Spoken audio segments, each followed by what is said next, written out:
1930 metais nuotraukoje teigiama užfiksuota 30 kg sverianti lydeka, kurią laiko 3 vyrai.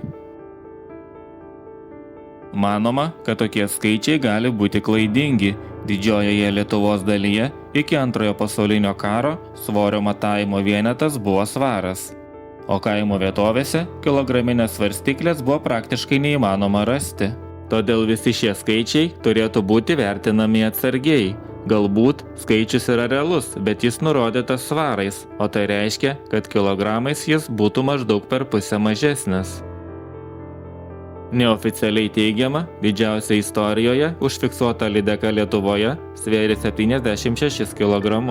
Šis rekordinis egzempliorius buvo nušautas 1904 metais Drūkšių ežere. Kitas šaltinis teigia, kad milžiniška žuvis nudobta Drevėtos ežere, kuris yra Baltarusijoje šalia Lietuvos sienos. Per ančių medžioklę pavasarį, kai ežerai būna patvinę, lydeka buvo užplaukusi ant seklumos. Taip ji ir buvo netyčia užminta ir nušauta.